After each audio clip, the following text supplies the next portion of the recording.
Hello student, आज हम लोग अगला चैप्टर पढ़ेंगे किरचॉफ के नियम तथा वैद्युत परिपथ। इसमें सबसे पहले पढ़ना है वैद्युत सेल। ध्यान दें, सेल क्या है? सेल एक ऐसी युक्ति है जो विद्युत ऊर्जा नहीं, रासायनिक ऊर्जा को विद्युत ऊर्जा में परिवर्तित करती है और किसी सेल किसी परिपथ में कह सकते हैं, किसी तार में विद्युत धारा के प्रवाह को निरंतर बनाए रखती है। अर्थात आप कह सकते हैं सेल एक ऐसी युक्ति है जो रासायनिक ऊर्जा को विद्युत ऊर्जा में परिवर्तित करके किसी परिपथ में धारा प्रवाह को निरंतर बनाए रखती है। इसके लिए हम करते क्या है, सेल बनाने के लिए एक पात्र लेते हैं, ठीक, जिसमें हम एक विद्युत अपघट्य क्या कर देते हैं, विद्युत अपघट्य। ये जब कह सकते हैं यहाँ पर अम्ल या क्षार का जो है जलीय विलयन होता है या लवण का जलीय विलयन होता है, उसी को कहते हैं विद्युत अपघट्य। जैसे NH4Cl का आप लिख सकते हैं जलीय विलयन, तो विद्युत अपघट्य का कार्य करता है। साथ ही साथ इसमें दो प्लेटें डाल देते हैं, धातु की दो प्लेटें डाल देते हैं। इन प्लेटों को हम कहते हैं इलेक्ट्रोड। क्या कहते हैं? इलेक्ट्रोड कहते हैं। अब इसमें एक एनोड होता है और दूसरा कैथोड होता है, ठीक,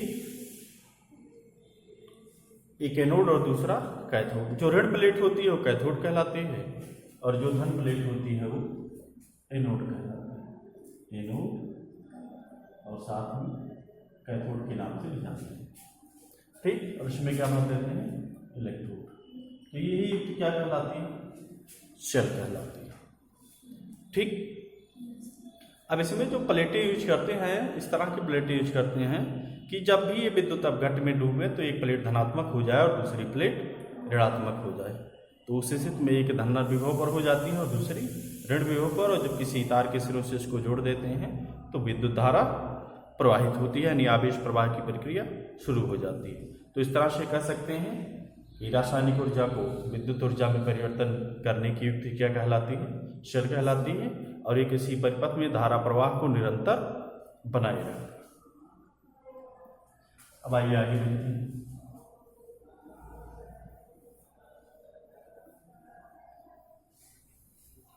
दूसरा है सेल का विद्युत वाहक बल। सेल का विद्युत वाहक बल। अब ध्यान दीजिएगा, इसको कहते हैं हम EMF सेल। EMF मतलब इलेक्ट्रोमोटिव फोर्स।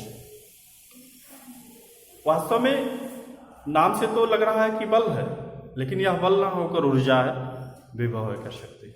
विभव का ही एक रूप है जिसे हम क्या कहते हैं? सेल का विद्युत वाहक बल कहते हैं। तो नाम तो बल से है, लेकिन ये वास्तव में बल है नहीं। अभी पीछे से हम पढ़ते आ रहे हैं कि वैद्युत परिपथ में आवेश का प्रवाह बनाए रखने के लिए क्या करना पड़ता है? कार्य। और कार्य के लिए हमें क्या चाहिए? ऊर्जा। अब जब सेल धारा देता है तो वह आवेश के प्रवाह को निरंतर बनाए रखता है। तो इस स्थिति में क्या कर, वहां भी क्या होता है? कार्य होता है। और कार्य के लिए किसकी आवश्यकता होती है? ऊर्जा की। तो सेल से ऊर्जा मिलती कहाँ है? सेल के अंदर जो विद्युत अपघट्य होता है उसमें रासायनिक क्रिया होती है और रासायनिक क्रिया के फलस्वरूप रासायनिक ऊर्जा मुक्त होती है वहां से।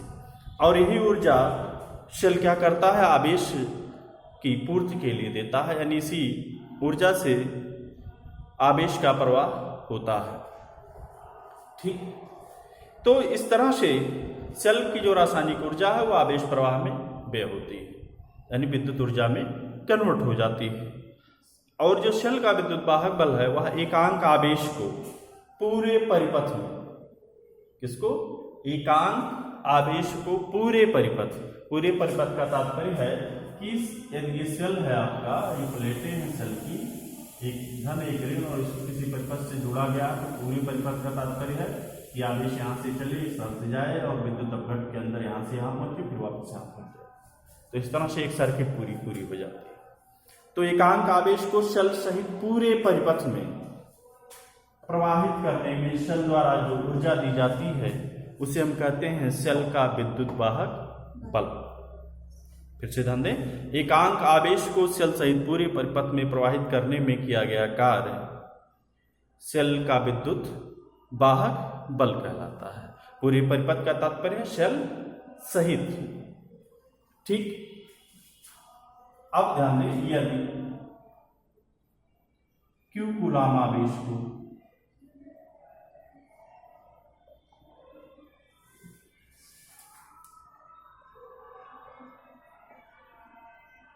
शेल सहित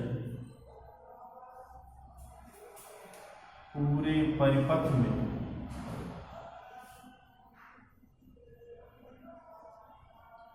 प्रवाहित करने में शेल द्वारा दी गई ऊर्जा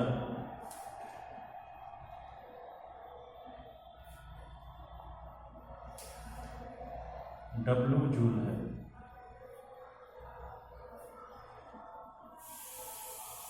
तब शेल का विद्युत वाहक बल जो होगा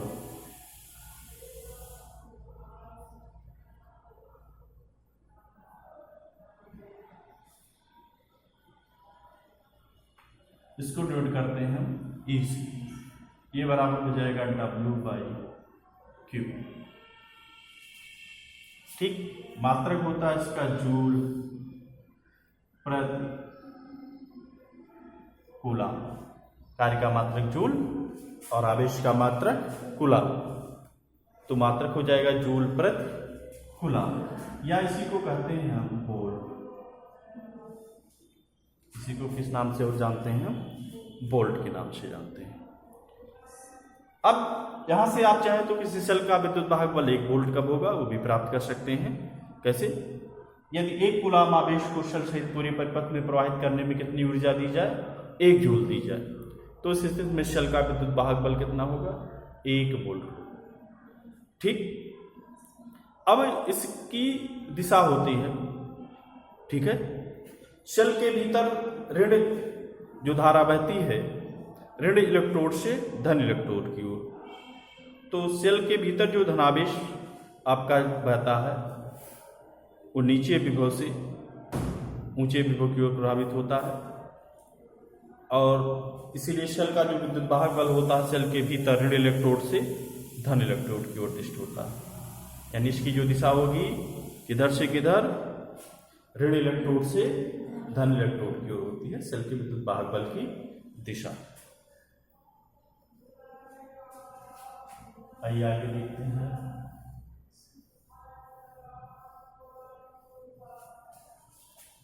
टर्मिनल विभवांतर।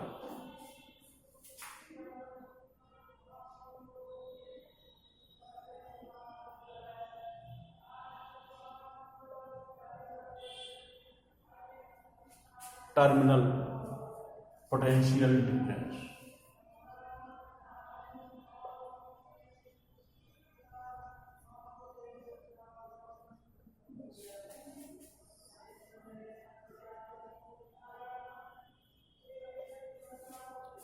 Terminal potential difference.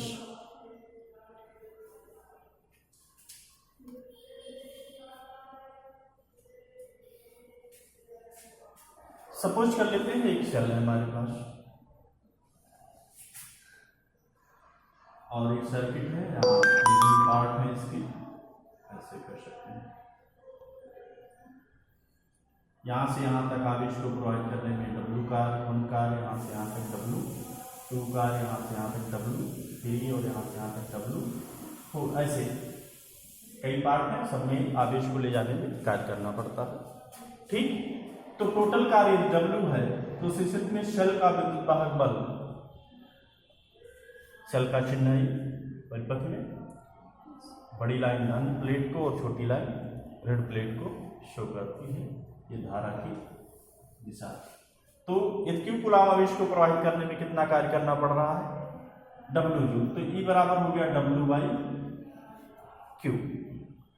ठीक, लेकिन यदि कई पार्टों में ले गए हैं और विभिन्न पार्टों में जो कार्य किया गया है वो W1, W2, W3, W4 है, तो ये इन सबका टोटल योग किसके बराबर होगा? W के बराबर होगा। तो उस स्थिति में E इक्वल हो गया आपका W1 plus W2 plus W3 plus W4 dot dot upon Q। ठीक, अब यहां से देखें तो इसको अलग अलग लिख सकते हैं। एक पार्ट मिलेगा W1/Q, ऐसे दूसरा पार्ट मिलेगा W2/Q, ऐसे तीसरा पार्ट मिलेगा W3/Q। तो ये देखें तो एक छोटे से भाग जैसे A हो, B हो, C हो, D हो, ऐसे तो A से B तक एकांक आवेश को ले जाने में किया गया कार्य।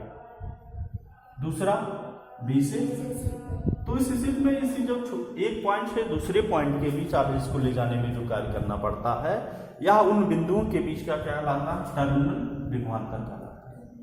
तो ये हो गया A से B के बीच का, ये हो गया B से C के बीच का, ये हो गया B3 C से D के बीच। अर्थात अब आप कह सकते हैं किसी परिपथ में दो बिंदुओं के बीच एकांक आवेश को प्रवाहित करने में किया गया कार्य उन बिंदुओं के बीच का क्या कहलाता है? टर्मिनल विभवांतर कहलाता है। फिर से ध्यान दें, परिपथ के किन्हीं दो बिंदुओं के बीच एकांक आवेश को प्रवाहित करने में किया गया कार्य उन बिंदुओं के बीच का टर्मिनल विभवांतर कहलाता है। ठीक, टर्मिनल पोटेंशियल डिफरेंस कहलाता है। आइए आगे चलते हैं। ये हो गया टर्मिनल पोटेंशियल डिफरेंस। इसका भी मात्रक वोल्ट होता है। इसके लिए भी फार्मूला जैसे इसके लिए मिला E बराबर W/Q, वैसे इसके लिए नोट करते हैं हम B से, और B बराबर भी मिलेगा आपको W/Q। यहाँ W क्या है? शेल सहित पूरे परिपथ में आवेश को प्रवाहित करने में किया गया कार्य। यहाँ W क्या है? किन्हीं दो बिंदुओं के बीच। W क्या है? किन्हीं दो बिंदुओं के बीच आवेश को प्रवाहित करने में किया गया कार्य। तो ये फार्मूला एक ही जैसा है, बस अंतर क्या है कि जो सेल के विद्युत वाहक बल में W होता है वह सेल सहित पूरी परिपथ में आवेश को प्रवाहित करने में किया गया कार्य है, जबकि यहाँ W क्या है? किन्हीं दो बिंदुओं के बीच आवेश को प्रवाहित करने में किया गया कार्य।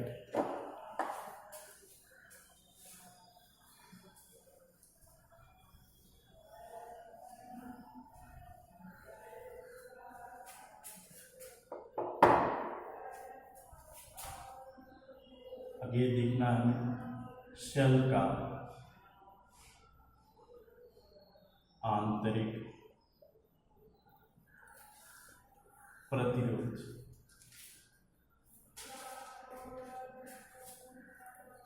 Internal resistance of a shell.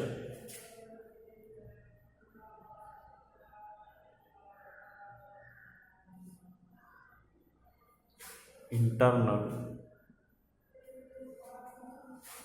Resistance of a shell. अब पीछे से हम भी पढ़ते आ रहे हैं, जब किसी परिपथ में धारा प्रवाहित होती है या किसी तार में धारा बहती है, ठीक, तो तार का जो विभिन्न घटक होते हैं वो धारा के मार्ग में क्या करते हैं? अवरोध उत्पन्न करते हैं शेल के बाद, और इसी अवरोध को हम क्या कहते हैं? शेल का प्रतिरोध कहते हैं। ऐसे ही धारा शेल के अंदर भी बहती है। ठीक, शेल के अंदर क्या होता है? विद्युतक भट्ट, इसे हम क्या कहते हैं? शेल का घोल। तो शेल के अंदर जो विद्युतक भट्ट होता है, शेल का घोल होता है, उसमें भी जब धारा बहती है तो शेल का घोल भी क्या करता है? धारा के मार्ग में अवरोध उत्पन्न करता है, और शेल के घोल द्वारा उत्पन्न अवरोध को ही हम शेल का आंतरिक प्रतिरोध कहते हैं। यानी शेल का घोल विद्युत धारा के मार्ग में जो अवरोध उत्पन्न करता है उसे हम क्या कहते हैं? शेल का आंतरिक प्रतिरोध कहते हैं। ठीक, लेकिन कहां से कहां तक? सेल के अंदर दोनों प्लेटों के बीच। कहां? सेल के अंदर दोनों प्लेटों के बीच शेल के घोल द्वारा धारा के मार्ग में उत्पन्न अवरोध को हम क्या कहते हैं? सेल का आंतरिक प्रतिरोध कहते हैं। यानी सेल के अंदर दोनों प्लेटों के बीच सेल द्वारा नहीं, घोल द्वारा उत्पन्न अवरोध को हम क्या कहते हैं? सेल का आंतरिक प्रतिरोध कहते हैं। ठीक, अर्थात इस तरह से कह सकते हैं कि कुछ ऊर्जा सेल के अंदर ही आवेश को प्रवाहित करने में क्या होती है? वे हो जाती है। तो अब देखेंगे हम सेल के आंतरिक प्रतिरोध किन कारकों पर निर्भर करता है। तो सेल का आंतरिक प्रतिरोध जो है निम्न कारकों पर निर्भर करता है।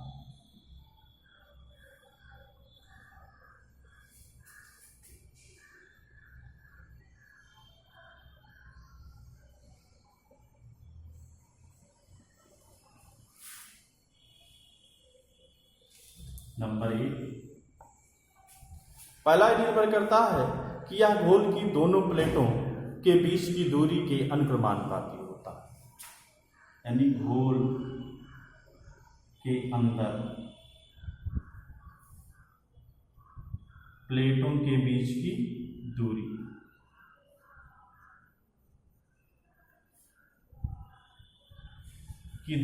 पर निर्भर करता है और दूरी के अनुक्रमानुपाती होता है।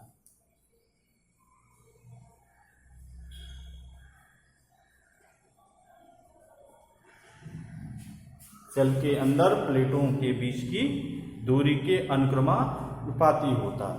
दूसरा, घोल में प्लेटों के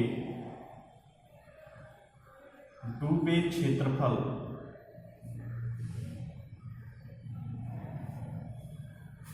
क्षेत्रफल के व्युत्क्रमानुपाती होता है।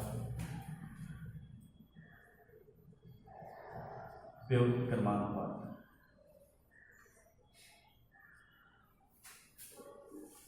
प्लेटों के डूबे क्षेत्रफल के व्युत्क्रमानुपाती। कारण क्या है कि ध्यान दें, पहले पॉइंट पर विचार करें तो दूरी बढ़ जाएगी प्लेटों के बीच की, तो निश्चित ही आवेश को अधिक दूरी ट्रेवल करना होगा और उस स्थिति में जो सेल के अंदर उसके आयन होते हैं उनसे बार बार आवेश टकराएगा, या आयन ही चलते हैं सेल के अंदर, कह सकते हैं धनायन ऋणायन निर्गत करते हैं, एक दूसरे से टकराते हैं और जिससे ऊर्जा का ह्रास होता रहता है। इसलिए प्लेटों के बीच की दूरी बढ़ने पर क्या होता है? प्रतिरोध बढ़ जाता है।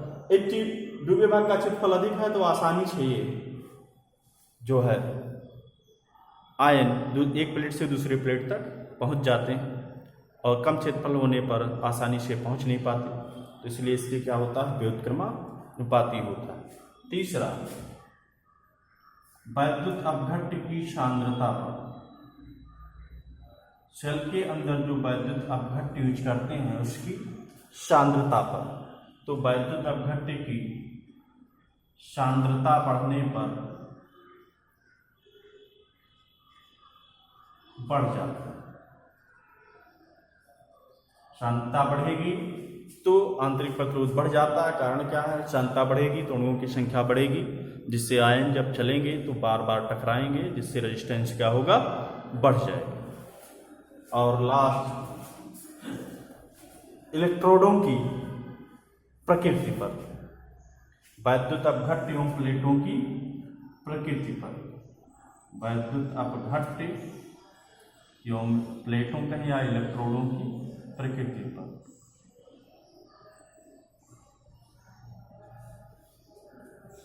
इस पर भी निर्भर करता है कि किस प्रकृति के लिए गए हैं सेल।